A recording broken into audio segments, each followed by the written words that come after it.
Hi everyone, welcome back to another SimplePlanes video. And in this video, we'll be working on two planes, the SOL10 and the SOL120. So let's get started.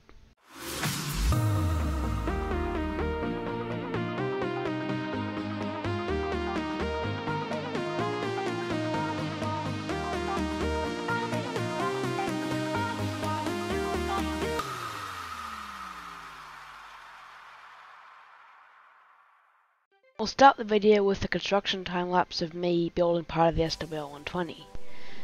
I put the plane into side view and then kept adding fuselage blocks onto the tail of the plane. After I was done, I went to the top view and then made it look nice on the top. I decided it was a bit too long on the back and then removed that one extra fuselage.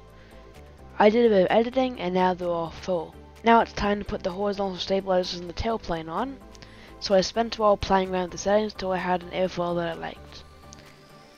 For the tail, I decided that I was going to put the rudder in, and I wanted some short sections before and after the rudder.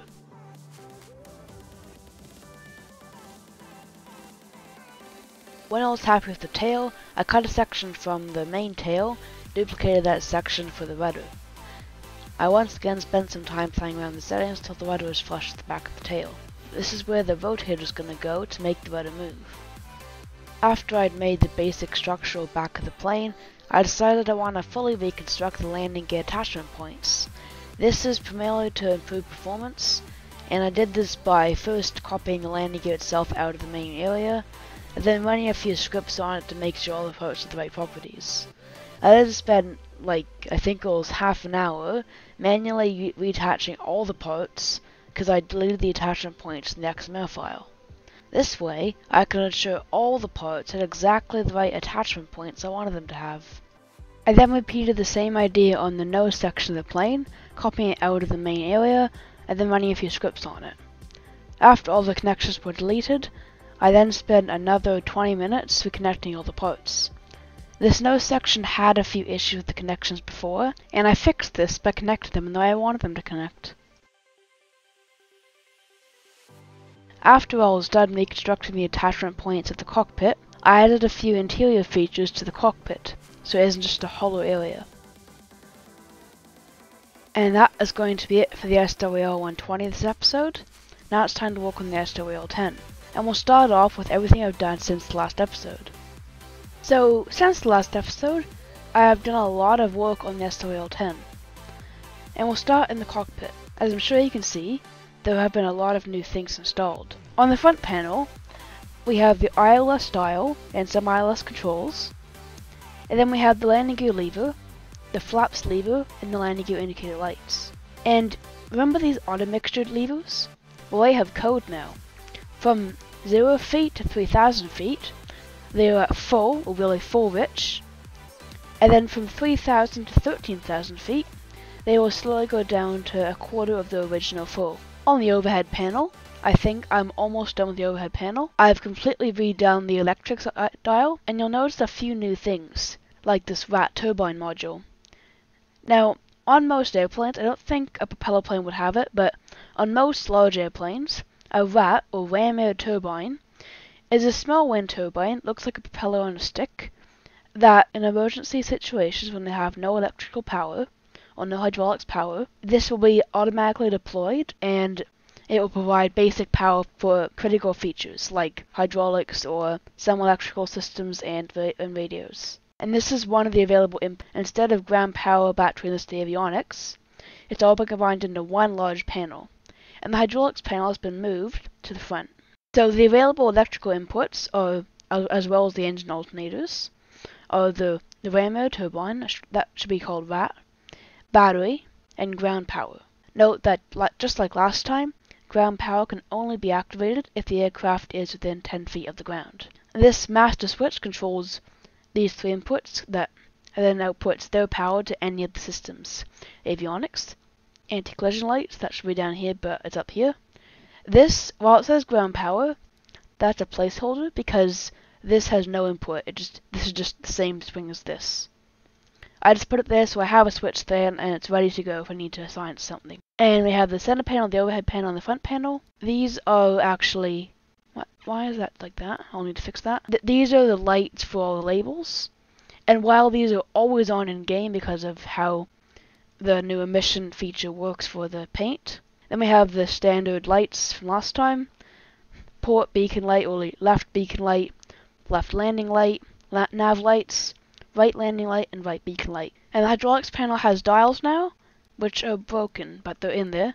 They're meant to be that they start at here when the engines are just running, and then they go all the way to around here as you increase the engine power. I'm not sure why they don't work. I was testing it earlier and they didn't work, but I had them working when I first installed them. Oh, and this is, I'm just going to get the focus again. This is meant to be a fuse box, not fuse box, but this is meant to be all the circuit breakers. These do not do anything at all, and they're not even labeled. They're really just a single label part that has a bunch of dots in there. But I want it to be detailed at a low part count, so I put this in here. And on the front panel, as I explained before, we have the ILS dial and functions, and then we have the gear lever, flap lever, and gear indicators. And need to install a dial for the flaps as well. The Autopilot has had no changes, and the only thing that's else in here, the only other things in here are some rudder pedals and the parking brake levers. Not levers, well, might as well be levers. These do the same thing, control the parking brake. The other thing I've added, I'm not sure if I added it in the last episode, I'm pretty sure I didn't. This is a heading bug, and it changes based on the heading here. This should be controlled by a heading dial here, but for now it's based off this. I don't know why, but it's there. I can always reassign it later. And yeah, that's it for in the cockpit. And outside, as I'm sure you've seen, we have a livery. It's what I call the SWL house colors, like Boeing, Airbus, they'll have their own liveries. And since this is a fictional company, I had to come up with my own livery. And this is the SWL Headens livery. I might use a similar one on the SWL 120, but I'm not sure yet because I'm nowhere near that stage. And also on the tail, these finally have fuselage wings instead of just being a normal wing. And then the lights are in here, there's light down here, and these inlets here for the APU. I think they're actually meant to be air conditioning, but so the APU doesn't say APU fire all the time. Those aren't the only things I've changed. These are now pull levers instead of just buttons, so you can pull them up. The startup sequence has changed. You have whatever input you want, in this case just battery, master switch, and then all the avionics and things. This is just ground powder over and over again, but we're going to leave that off. Then we have our beacon lights. The landing lights are not on the plane yet. They would normally go on the wings, but I haven't put them in yet. And the hydraulics, I pretty much at this point just turn everything on. I don't know why I put individual switches for each of the different things. And coming down here, we just have all these tank pumps, APU and master, APU switch, APU starter. Another thing I forgot is we have the radio reset switches. These, let's say you've played around with the nav 2 or whatever nav or comm you have, you've changed the values, you just click the reset switch and it's back to 50.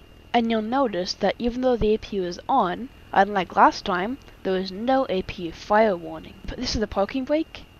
It's actually just two pistons here that come out from the main landing gear. In real life, it's brakes on the wheels. There's no way to control the wheel input aside from just pressing the brake key, which also activates the rudder pedals.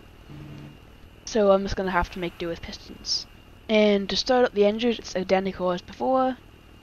Ensure the switches are on, and then activate these. And we are pretty much ready to go. So, parking brake, release, flaps to a third, and now I can take off. I'll just set the autopilot values, so 2000, like that value, 1000, heading is fine. So note the heading bug has changed, so if I change this, it changes. So master, we don't need that yet. So we take off. We took off a bit. We took off too late, but it doesn't really matter. Gear up. And master, heading, it automatically starts unbanking, altitude on. Flaps up. And now it's flying itself. So I'll show you the ram air turbine now. So we open the safety cover. and turn the switch. So note, there we go, OPM up, and the VAT out is on. So this is I'm not sure why this is shut. It was working before. I'm pretty sure it's because I was adding a connection and I must have added the wrong connection. But normally this should be open. And then I turn this lever off. That goes up, and it will stop. And the VAT out is off. So I'll just go and land this plane, and then I will show you some other features. So the first thing I'm going to do is I'm going to talk about how the ILS works. So the ILS, or Instrument Landing System, is a system that allows pilots to land if they can't see the runway.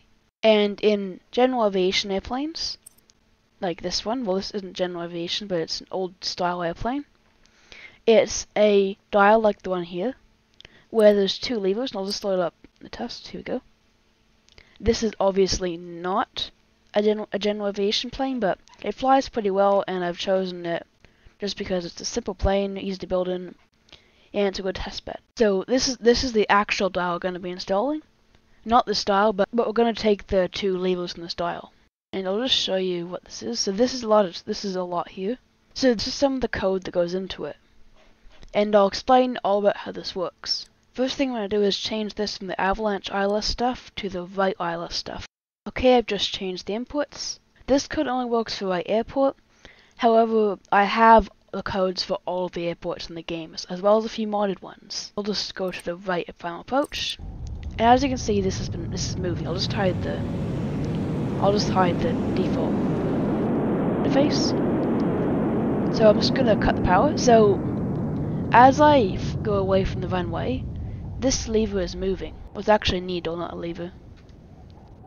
And as I get close to the runway threshold, it is slowly going back to 0.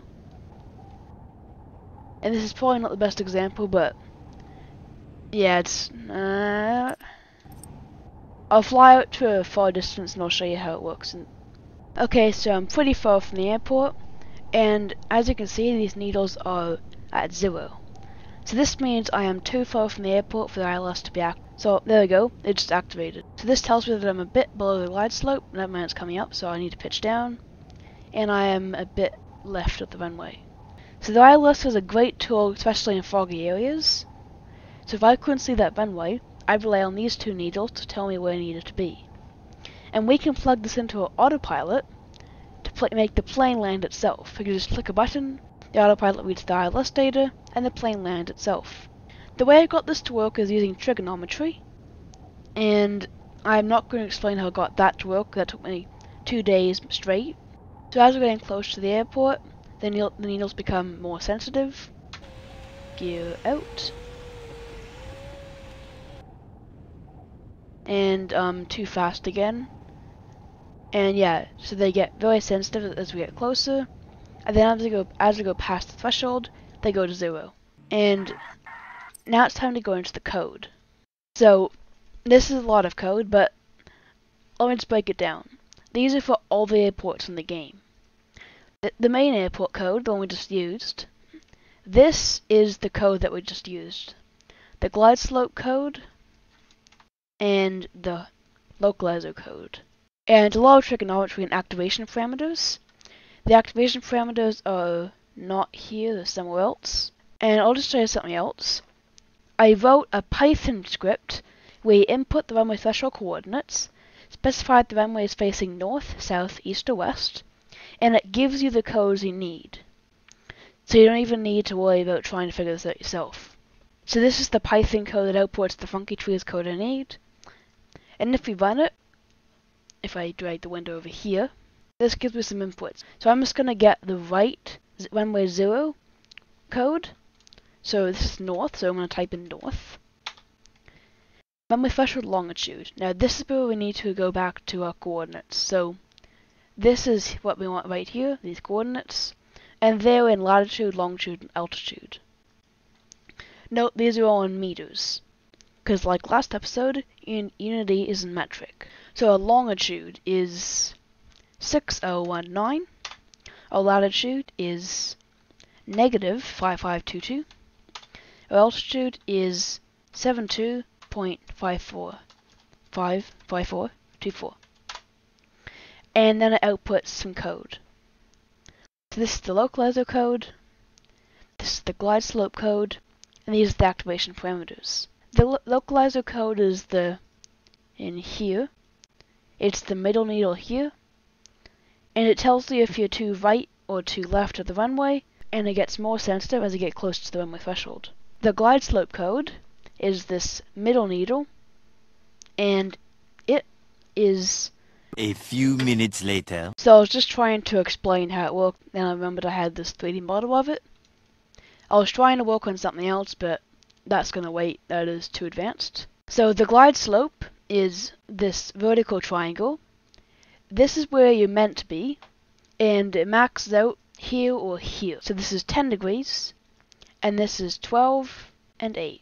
And then on the bottom, this is 10 degrees, and this is 10 degrees, or 1 and -1. Bottom one is localizer, and this middle one is the glide slope. And this in here can be the runway. And what I'm hoping to do is write the longest single line code there is in SimplePlanes to combine all of these values. So what all these strings are is it's just what my Python code outputted when I put in all the different coordinates. And there's a lot of them. One glide slope and localizer for every single runway in the game, including modded airports like Maywar.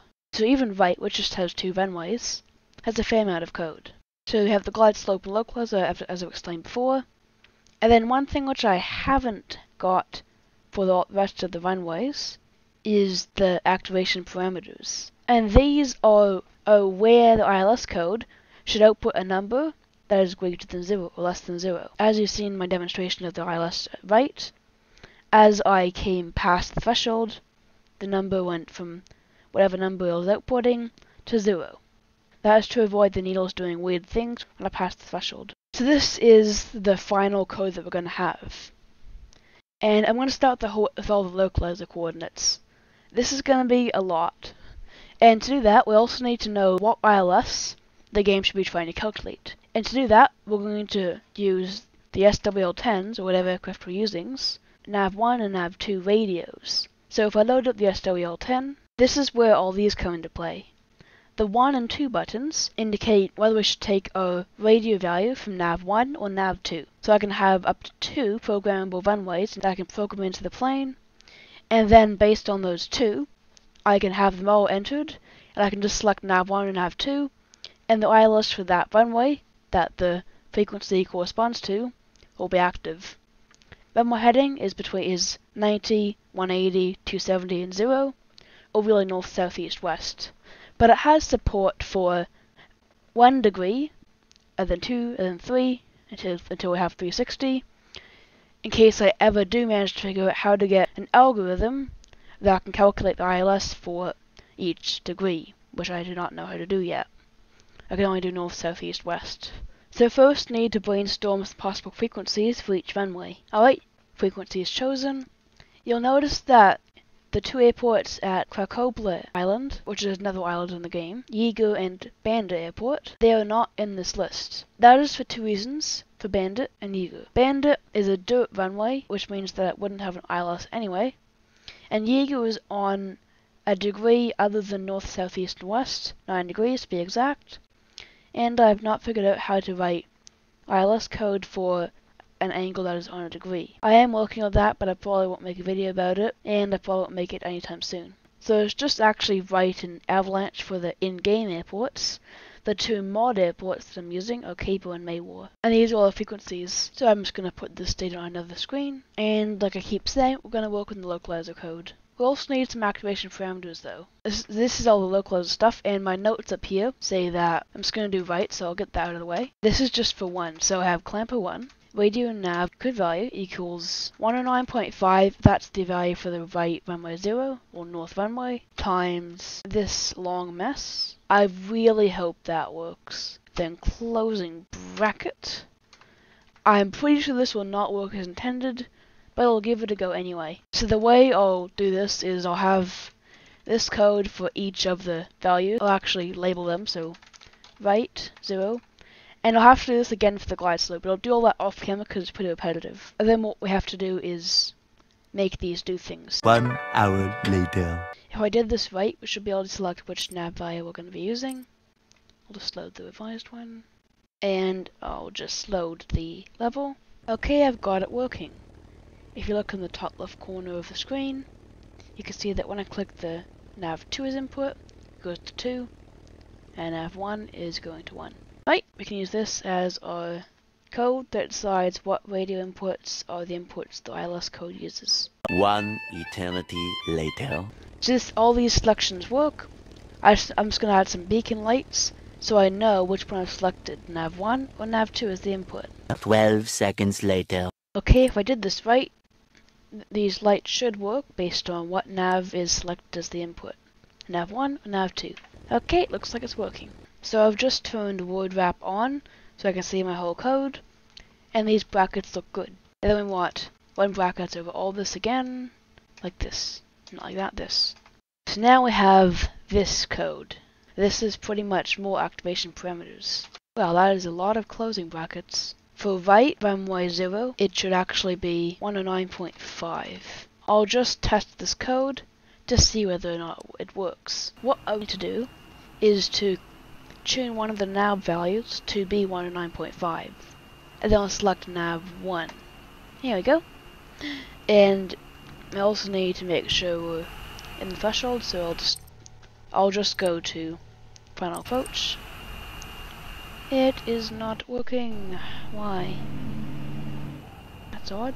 Ah, it's because, see, this code, this is not the code I had, so I'll just test a new one. Also not working. Why? Why is this not working? You know, I may have just copied the code for the wrong airport, and I may have only done the activation parameters for another airport. So this is Cape Airport, and if I just have my code here, it's outputting 0 because we're past the threshold. I just realized we're at the wrong end of the runway again. We're at the right airport at least, so we're close. So 18 right is this runway here, where my cursor is. And it's not working again. Oh, I forgot to set the nav values. That's fine. That is just fine. Nav 1 select. Perfect. Perfect. And as I did that, it's working. So this is the Localizer Code. And this is for one runway out of like a lot. Yeah, so we're on the right track. We made some progress. It's just going to take a while for me to do the same stuff to all of it. I need to calculate some code for some of my other runways because I only have Cape Airport. The activation parameters are calculated, the rest have no activation parameters. And then I need to write the code for all of them, like I only have Caper, not write.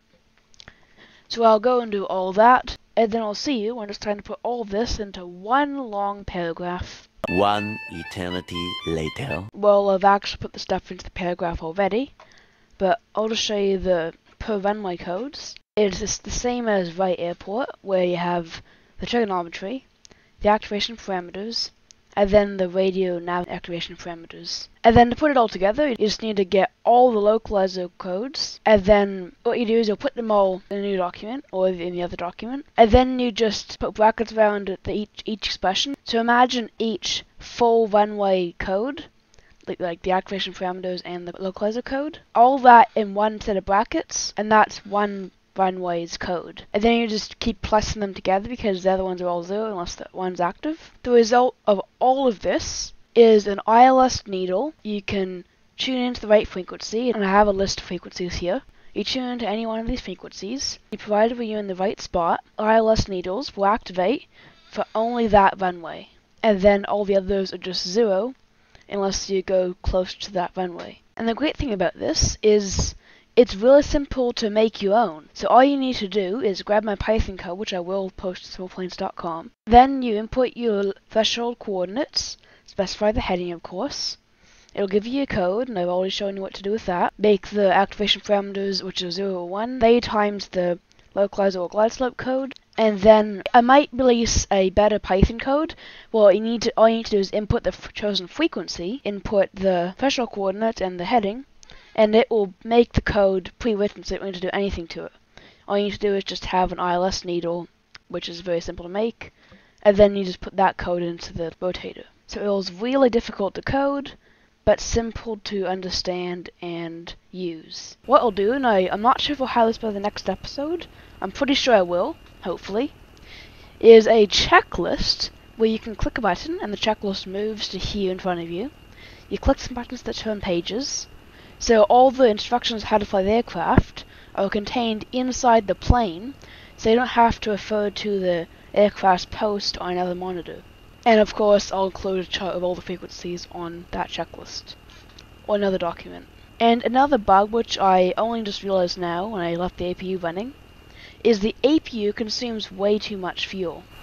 That's because the APU is a huge jet engine that is scaled down and it's still moving, and mostly reduced the thrust value of, but you can't adjust the fuel rate. Other than that, there's no real bugs here. I think there's always some bugs. And there's always the fact that the autopilot is a bit weird in that it doesn't really respond that well. So let's say, I'm just going to show you.